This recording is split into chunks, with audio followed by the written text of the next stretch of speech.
Hey everyone, and welcome back to the Deep Dive. Today we are going to be tackling smart budgeting, especially for all of you aspiring entrepreneurs out there. Ooh, exciting. Yeah, we're going to be dissecting a really interesting episode from Margin World called Smart Budgeting for Aspiring Entrepreneurs. Right? And it is packed with advice and tips and I think this is going to be really useful. I think it's going to be really useful too. I think Yeah. what I find really compelling about this episode is that it just cuts through all the noise and gets to the core of why budgeting is so important, you know? Yeah, and why it matters for literally any business. Yeah, exactly. Regardless of size or industry, really. And they made a really good point in the episode, right? Yeah, They said you could have the best business idea in the world, right. like something revolutionary. But if you don't have a solid grasp on your finances, You're going no. you are not going anywhere. It's like having a rocket Right, with an empty fuel tank, right. just not going to launch. It's not going to happen. And they hit this home even harder with that statistic, right? Yeah. Where a huge number of businesses fail, Mm-hmm. not because the idea was bad, Exactly. but because they weren't managing their money effectively. Poor financial management Yeah. can really sink a ship. Okay, so I think we've established budgeting matters. We get it. We get it, but It's important. where do we begin? Yeah, where do we begin? It can feel overwhelming. Especially if you're just starting out. Right. So, the episode starts by emphasizing the understanding your financial baseline. Oh, Like building a house, right? You need a strong foundation yeah. before you can start adding floors. And they use that food truck example Yes. to illustrate To kind of explain the difference between. fixed and variable costs. Yes, exactly. Okay, so let's break that down. All right, so fixed costs. Okay. Think of them as the essentials Right. that you pay no matter what. Okay. So for a food truck, this would be things like your truck lease, your insurance, your permits. Right. Those are fixed costs. They don't change. Exactly. They're always there. Yeah. And then you have your variable costs. Okay. And these fluctuate depending on your sales volume. Okay. So these are things like ingredients, the Right. fuel you use, the flyers Yeah. you might print up for marketing. Okay, so like the more you sell, the more those costs are going to go up. Precisely. But your fixed costs are going to stay the same. They're your constant. Okay. I love how they break it down. Like, it makes it so much clearer to visualize. I think so too. It's a really helpful way to think about it. So once you've got a handle on that baseline, what's the next step in this budgeting journey? Then it's all about setting goals, Yep. aligning your budget with those goals. Right. So ask yourself, are you bootstrapping your venture, Hmm. keeping things really lean and scrappy, Mm-hmm. or are you going after investors and you want to aim for that rapid growth? Right. Two very different scenarios. Each one demands a different budgeting approach. Like they said, if you're a freelance graphic designer Right. bootstrapping your business, Yeah. you're probably going to prioritize, spending on essential design software over renting a fancy office. Right, because your resources are limited when you're bootstrapping. Right. So every dollar needs to be allocated really You strategically. got to make it count. You got to make it count. Okay, so we've got our baseline. We've set some goals now. How do we actually create a budget that's going to work for us? I mean, is there a magic formula? I wish there was a magic formula, Right. but there isn't. Yeah. However, the episode does a really good job of suggesting that we adapt the classic 50-30-20 rule. I thought part of that. Where 50% of your income goes to, needs 30% to wants and 20% to savings. Right. But how does that work for a business? Well, in a business context, those categories look a bit different. Okay. So that 50% might be dedicated to core necessities, Mhm. things like inventory essential tools, Yeah. web hosting professional services, anything vital to keep your business up and running. Got it. So what about the 30% for wants? Yeah, that translates more to your growth engine. Okay. So think about activities like advertising, networking events, content creation, Mhm. maybe even investing in a new piece of equipment that could boost your productivity. Okay. That's your 30%. And the 20%, is that still savings? It could be for a traditional emergency fund, Yeah. but it can also be earmarked for reinvesting back into the business, paying off debt, or even setting aside funds for future expansion. So it's kind of like savings, but for the business. Yeah, exactly. It's your business's future. Future fund. Future fund, exactly. I like it. Okay. Make this a little more concrete. The episode gives a great example of a handmade jewelry business. Yes. That brings in $5,000 a month in revenue. Right. So walk me through that. How are they using the 50-30-20? Okay, so they allocate $2,500 to core necessities, Okay. like materials, Uh, website, hosting fees, maybe marketplace fees. And then 1,500 goes towards advertising on social media platforms and attending craft fairs. Okay, so that's like the growth. That's the growth engine. Yeah. And finally, that remaining $1,000 is tucked away in a savings account for unexpected expenses or to invest in new equipment down the line. So that's a really clear breakdown of how you could actually apply it. Right. In a real world setting. Yeah, I like that. Yeah, me too. But I have to ask, what if you're like aiming for rapid growth? You know, like in Amazon in its early days. That's a whole different ballgame. Yeah. Does that require a different approach? Absolutely. Okay. Companies like Amazon in those early stages, they often prioritize reinvestment for that rapid expansion. Okay. So instead of pocketing profits, they're pouring almost everything back into the business, building infrastructure, developing new features, or expanding into new markets. So in that case, the 50-30-20 rule might not really apply? Not in the traditional sense, no. Yeah. It becomes more about strategically allocating resources to fuel that growth, even if it means operating on thinner margins or even taking on some calculated risks. Right, because you're hoping that eventually all of that growth will lead to bigger profits. Exactly. You're playing the long game. Yeah. It's a long game. But that sounds risky. It is risky. What if the growth doesn't materialize as quickly as you planned? That's a great point, and it's something the episode does emphasize. Yeah. Companies pursuing these aggressive growth strategies need to be really aware of their burn rate. Okay. Burn rate, what is that? Basically, it's how quickly they're going through their cash reserves Okay. each month. Explain that to me like I'm 5. Okay, imagine your business has $100,000 in the bank, Okay. and each month your expenses total $10,000. Your burn rate would be $10,000 a month, meaning you have about 10 months of runway I see. before you need to generate more revenue or secure more funding. Okay, so if you're burning through cash quickly, you need to have a plan B. You need a backup plan. Right. Absolutely, a contingency plan. Okay, so for our listeners out there who are maybe thinking, pursuing rapid growth, Yeah. what would you say is like the biggest takeaway? I would say balance your ambition with realism. Okay. Growth is great, but it needs to be sustainable. Right. Don't overextend yourself financially. Always have a backup plan and be prepared to adapt your strategy as needed. Solid advice. I like it. Thank you. Now, before we move on, I want to touch on something that can be a bit of a minefield, I think, for new entrepreneurs. What's that? Debt. Ah, yes. The dreaded D word. Yeah, it's a powerful tool for growth, but It can be a major source of stress. it can be really scary. Right. For a lot of people. So the episode delves into that, right? Yes, the concept of good debt versus bad debt. Yeah. Okay, break that down for me. All right, so good debt. Yeah. Think of a bakery that needs a new oven to increase production and meet that growing demand. Taking out a loan to buy that oven could be considered good debt. Okay. Because it's a direct investment in your business's capacity to generate more revenue. Yeah. It's going to help you earn more money. Okay, so what would be considered bad debt then? Racking up credit card debt Okay. for fancy office furniture. Right. That doesn't directly contribute to your bottom line. It just looks nice. It looks nice, but does it make you money? Not really. Not really. Yeah. So that's an example of bad debt. Okay, so it's all about being strategic, Yes. making sure that any debt that you take on is actually going to fuel your growth, Exactly. not just like weigh you down. You don't want to be drowning in debt. Yeah, It should be a tool, not a burden. I like it. Me too. Okay, so good debt versus bad debt. Yeah. That's important to keep in mind. Very important. But I think it's also important to note that, those types of financing that are available and the strategies for managing debt can vary. They really can, depending on where you are in the world. Right, the source mentioned the U.S. Small Business Administration loans. Right. But in other countries, there might be microloans or peer-to-peer lending. Absolutely. Or government-backed programs. Right, specifically for entrepreneurs. Exactly. Yeah. So do your research, explore those options, and make sure you're choosing the right one for your situation. Yeah, that's a really good point. Research. You didn't stress that enough. Okay, but before we get into, deeper into the resources and tools, I want to touch on something that I think is often overlooked, Okay. What's that? especially in the early stages. All right.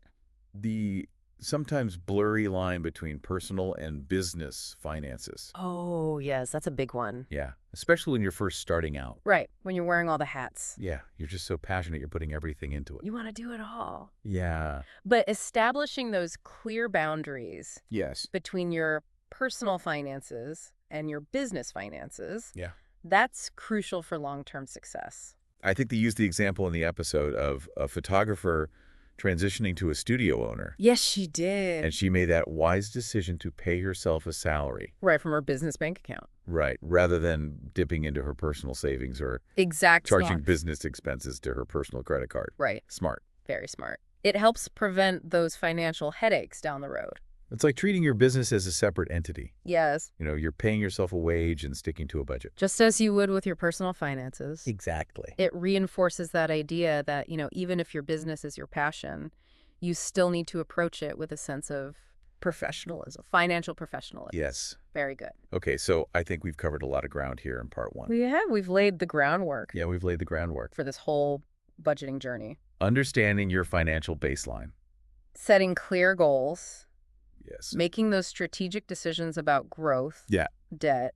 And that sometimes tricky dance between personal and business finances. It is tricky. But we've got a lot more to unpack. So join us for part 2 of this deep dive. Yes, please do. Where we're going to be talking about forecasting. Yes. The psychology of budgeting. Ooh, fun. Yeah, and just some more nuanced aspects of financial management. Absolutely, and some practical tools and resources. Yes, so stay tuned. We'll see you there. See you there.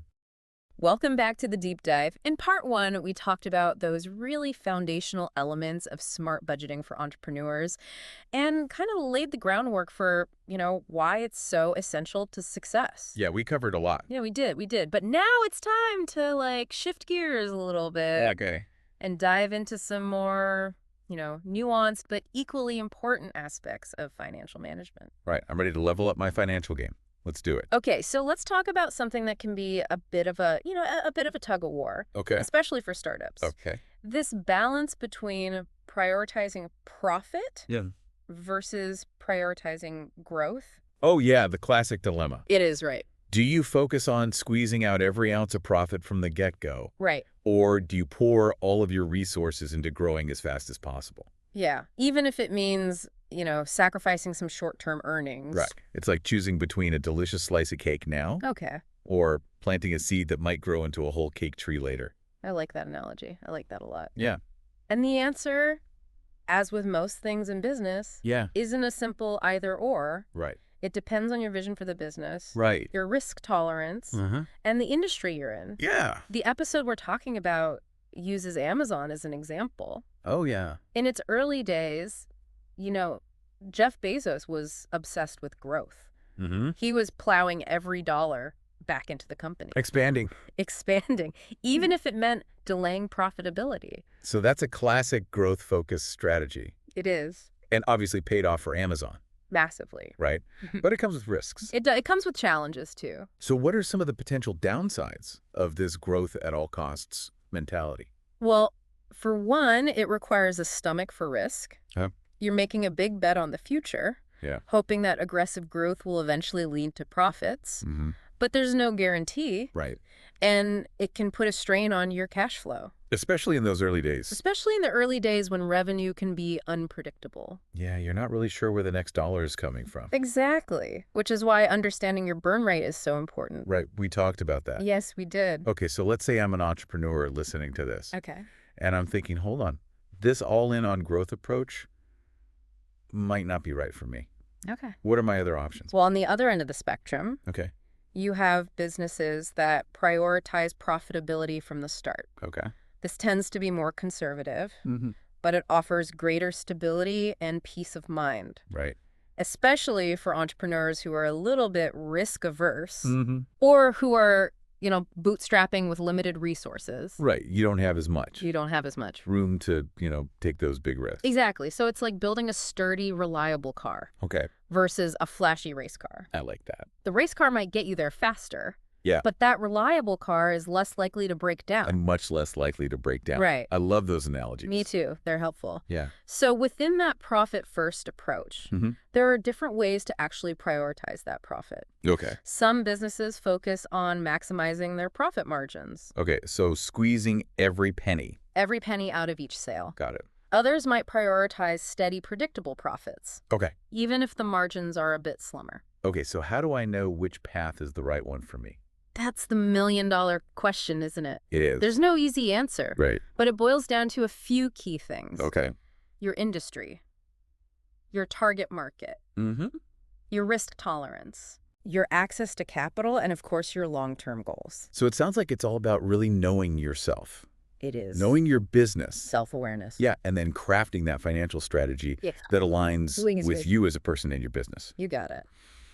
Oh, wait, so we've talked about, understanding our financial baseline, setting goals, weighing profit versus growth. Right. But what else do we need to keep in mind as we go on this budgeting journey? Let's talk about financial forecasting. Ooh, okay, forecasting. Yes, I know it sounds a little intimidating, but maybe a little bit mystical. Yeah, like reading tea leaves or something. Right, like looking into a crystal ball. Exactly. But it's not that mystical. Okay. It's really about using data and insights to make educated guesses Okay. about your future financial performance. So you're peering into the financial fog as best you can Exactly. through the information that you have. Using historical data industry trends and your own knowledge of your business. Okay, that makes sense. And it's really valuable, Yeah. especially for entrepreneurs who are seeking funding or planning for some major growth. So give me an example. How can forecasting actually be helpful? Okay, so let's say you're going to a bank, asking for a loan to expand. Okay. Having a well-constructed financial forecast can really give the lender confidence that you've thought this through, Right. that you're serious about your revenue projections, you're serious about your ability to repay the loan. So you're not just, Winging it. making it up. Exactly. Okay, Well, what's another example? or let's say you're launching a new product line. Okay. A forecast can help you determine if you actually have the resources to support that launch. Yeah. You can estimate how long it will take to recoup your investment Okay. and identify potential challenges or opportunities. So it's about using projections not just to predict the future, but to make smarter decisions now. In the present, exactly. Okay, I like that. I do too. So we've covered a lot of technical ground here. You have. Understanding our baseline, setting goals, weighing profit versus growth, Yes. and then even dipping our toes into forecasting. But what else is important to remember as we navigate this whole budgeting thing? Well, we focused on the what and the how, but there's another layer Oh, okay. that's just as important. All right. The why. Well, okay. And that brings us to the psychology of budgeting. Okay, now that sounds interesting. Yeah. What do you mean by the psychology of budgeting? Well, it's recognizing that budgeting isn't just about crunching numbers. Right. It's about understanding those emotions, the motivations, the behaviors that influence how we make financial decisions. And let's be real, running a business can be a roller coaster of emotions. It really can. You've got long hours, you've got setbacks, you've got this constant pressure to perform, Yeah. and often a lot of financial uncertainty. Especially in those early days. Yeah. So it's easy to let budgeting fall by the wayside, Yeah. to get discouraged by setbacks, or just avoid looking at the numbers altogether. Because it's too overwhelming. Because it's too overwhelming and too stressful. Right. Yeah. So what can we do to stay on track? Yeah. Both emotionally and financially. Well, one of the most powerful things is to shift your perspective. Okay. Instead of viewing budgeting as this restrictive chore, Yeah. think of it as a tool for empowerment. Okay. It's about making conscious, deliberate choices Right. that align with your goals Not just for the business, and values. but for your life. Yeah, exactly. So it's about taking control Yes. of the steering wheel Yes. rather than feeling like you're being tossed around by the waves. I like that. Yeah. It's a good one. And also being kind to yourself. Yes. Self-compassion is key. Yeah. We all make mistakes, We all make mistakes, especially when you're doing something new. especially when you're venturing into uncharted territory. Right. The key is to learn from those mistakes. Yeah. Adjust your course and keep moving forward. So what are some other strategies? Okay, remember in part 1, we talked about celebrating small wins. Yes. That is a powerful psychological hack Mhm. because it's so easy to get borne down Yeah, you're in the weeds. in the day-to-day grind and lose sight of that progress. Yeah, you lose that forest for the trees. Exactly. But taking the time to acknowledge Yeah. and celebrate milestones, Even the little ones. even the small ones, Yeah. can boost your morale, Get you going. keep you energized. Right. It's like, giving yourself a little pat on the back along the way Yeah, rather than waiting for some big far off goal to finally feel good about it. I love that. Yeah. And don't underestimate the power of community. Yeah. Surround yourself with mentors, Fellow entrepreneurs. friends, family. People who get it. Yeah, people who understand what you're going through. Exactly, because it can make all the difference. It's like having a cheerleading squad Yes, it is. to help you through those tough times. Yes. Those moments of doubt and those, financial bumps in the road. Absolutely. It's a reminder that you're not alone on this journey. Yeah, you're not alone. So as we wrap up part 2, Mm-hmm. remember that smart budgeting goes beyond the numbers. It's about crafting a strategy, It aligns with your vision. your risk tolerance, Yeah, your long-term goals. exactly. And it's about, really understanding the emotional and psychological aspects of managing money Yes. and finding ways to stay motivated. And engaged with the process. Yeah, because it's a journey. It is a journey. Okay, so stay tuned for part 3, Yes, please do. where we're going to take all of this theoretical knowledge Right. and turn it into actionable advice. We're going to talk about practical tools and resources Yeah. that can help streamline your budgeting process. Gain financial clarity? Set your business up for success. I'm excited. Me too. Join us for the grand finale. Yes, the grand finale. All right, welcome back to the deep dive. We've made it to part 3. The final chapter. Yes. We've talked about the why, the how of smart budgeting. We've explored those mindset shifts. We've tackled some tricky concepts, We did. but now it's time to, get down to brass tacks. Yes. Let's do it. We're talking tools, resources, Actionable tips. actionable advice Let's go. to help you put all this knowledge into practice. It's like having that blueprint, Okay. for your dream house, Mm-hmm. but without the right tools and materials, Right. it's going to stay on paper. Yeah, you got to actually build it. Exactly. Today, we're equipping you Right. with the tools to build that financial foundation. Love it. So what are some of those tools, those must-have tools? Okay, well, the episode mentions QuickBooks and Wave. Yeah, those are popular ones. They're accounting software platforms specifically designed for small businesses and entrepreneurs. Okay. They can be real game changers. But those sound a little complicated. I mean, there is a little bit of a learning curve. Yeah, is there something simpler Absolutely. for someone just starting out? Don't underestimate spreadsheets, Oh, Google Sheets. yeah. Completely free Right. and surprisingly versatile. So you can track your income and expenses. You can categorize everything, create basic financial projections. Wow. All with a spreadsheet. All with a spreadsheet. Yeah, I love it. Okay, so even if you're not tech savvy, Or on a tight budget. you can still get a handle on Oh, things. you can. Okay, cool. And let's not forget about online resources. Oh, yeah, there's a ton of stuff out there. So much information and guidance. Often for free. For free. The episode mentioned the U.S. Small Business Administration. Yes, the SBA website is amazing. It's a gold mine A treasure trove of resources for entrepreneurs, covering everything you can think of. financial management basics to loans. Mentorship opportunities. Okay, so for our international listeners out there, check out your local organizations or government agencies Yeah, see what they have to offer. because you never know. You might be surprised. Yeah, okay, so we've got software spreadsheets, online resources. What else should we keep in mind as we continue to build our budgeting skills? I think the most valuable tool is the right mindset. Yeah. Being proactive, Mhm. curious, and always willing to learn and adapt. Right, because your business is going to be changing. Constantly. You're going to be growing, hopefully. Hopefully. So being able to adapt is key. The more you understand your finances, Yeah, the more control you have over your business. knowledge is power. Knowledge is power. I love that. Okay, so finances doesn't always have to be the most fun subject, No, but there are resources out there there are to make it a little bit more engaging. podcasts, books, online courses that can make it fun. So find the right approach. Find the right teacher, Mm-hmm. the right format. Mm-hmm.